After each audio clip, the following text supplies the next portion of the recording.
Listen carefully, my friends. Do you hear that? It's a pleading whisper from all around you.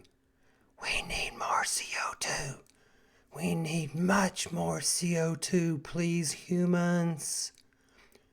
Yes, it's the grass and flowers and bushes and trees. They're not happy. The Earth used to have 10 times the CO2 it has now, but it's nearly all gone. CO2 levels in Earth's atmosphere are at an almost all-time historical low. Shh, here come the frantic whispers again. Please breathe harder, humans.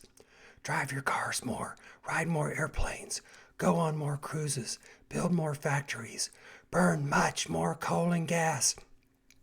Anything that will help us. We're almost starving here, our dear biped neighbors. Poor little things. Mr. Candy is about to go out for a long jog and breathe heavily on his green friends. He's thoughtful that way. With all the supernatural hysteria surrounding global warming nowadays, the one thing you won't often hear from the lefty windbags and media outlets is that the Earth has gotten quite a bit greener in the last 4 decades. With the rise in CO2 from about 250 parts per million to 400 parts per million in the atmosphere, still not very much. That ain't much, but it's something. Even NASA has said that the slight increase has caused the Earth to add about 600,000 square kilometers of greenery, which is about 3 times the size of Britain and probably made it easier to grow crops worldwide. That's a good thing, right? Yes, but that 400 parts per million still has green things near the edge of starvation. They ideally need at least 1,200 parts per million. Greenhouse operators know this. That's why they pump huge amounts of CO2 into their glass enclosures, up to 1,200 parts or even higher. So what are the lefty butt-hurt-a-roddy so-called earth huggers so upset about? If our green buddies in nature would love to be drowning in CO2 and need about 3 times as much as they currently have, what's up with the whiny babies? Or blah, blah, blah. Build back better. Blah, blah, blah. Green economy. Blah, blah, blah. The word irony might be entering your brain pan right about now. Yes, the irony of so-called green activists demanding that humans produce less CO2 to help the Earth. LOL. That's known as gaslighting. Is it any wonder then that grass and flowers and bushes and trees cast a wicked glance at the greenies as they pass by with their lattes and Vegemite smirks? But Mr. Candy must warn his green buddies in the ground about the increase in CO2. Us bipeds might not be able to help much, because we're not entirely sure that the recent increase in CO2 has anything to do with our activity. Take a look at this chart of CO2 levels from 1830 to 2019. The CO2 levels do indeed look to be going up slightly after industrialization kicked in around 1860, but when world manufacturing exploded almost exponentially during and after World War II, CO2 levels almost flatline, before going back up again. Why? The so-called scientists haven't got a clue. So, how can we know the eventual steady rise has anything to do with human production? Take a look at this chart for CO2 levels over the last 800,000 years. Yeah, it looks like CO2 is on a geological trampoline, bouncing up and down. Obviously, for rational beings, something besides humans is causing those spikes. And for something just as interesting, take a look at this chart of world temperatures between 1880 and 2019. Remember, CO2 levels are increasing during this entire time, and yet temperatures are actually falling in the 60 years between 1880 and World War II in 1940.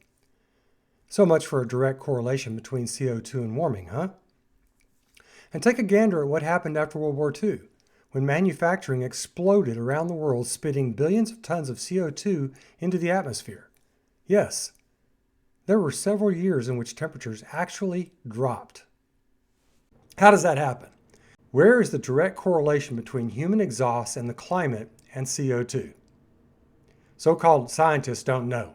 They've got guesses, they've got theories, but they won't admit that they just don't know what the hell is going on, or if there's any correlation at all.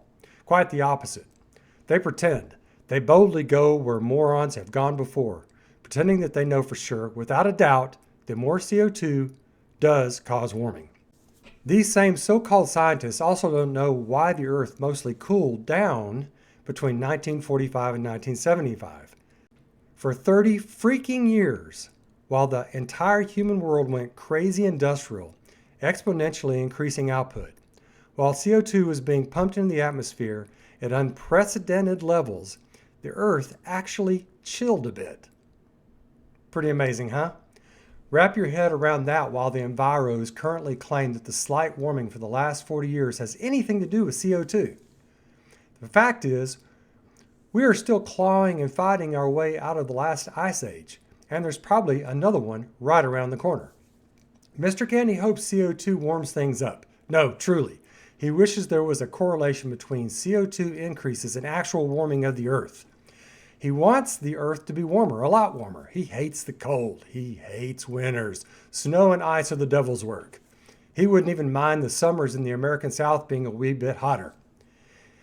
And he's not the only one. There are billions of people around the Earth who would like the Earth to be at least a little bit warmer, if not a lot warmer. So when they hear the Green Goblins babbling on about so-called sustainability, or CO2 reduction, or warming catastrophe, they can't help but chuckle and want to deliver the superstitious idiots headlong into an insane asylum. Mr. Candy hopes it goes without saying that without plants, there would be almost no life on Earth. And that includes human life. And without CO2, there is no plant life. With our currently low CO2 levels, there is minimum plant life, minimum crop production. Mr. Candy might get some macabre enjoyment out of seeing leftist greenies begging for food during their last surviving hours in a plant-free world. Oh, what ironic justice that would be, huh? But alas, he would perish with the rest of the world. Not good. So it's time to make the plants happy, really happy, ecstatic, exuberant, abundant. It's time to ramp up oil, coal, and gas mining and production. Open up offshore and inland energy fields for discovery and exploitation. Let's double human manufacturing.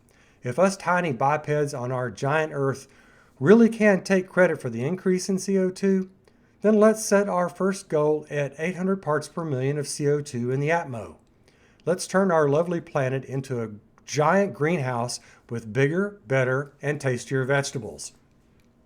If that CO2 bump also makes us a little warmer, then let's head to the beach and celebrate that as well. And when we're drinking our umbrella pina coladas, let's be sure to raise that middle finger on our drinking glass to let any lefty enviros having their nervous breakdown while watching us on the Communist News Network. Sounds like Nirvana to Mr. Candy. But hell, I don't know. You tell me.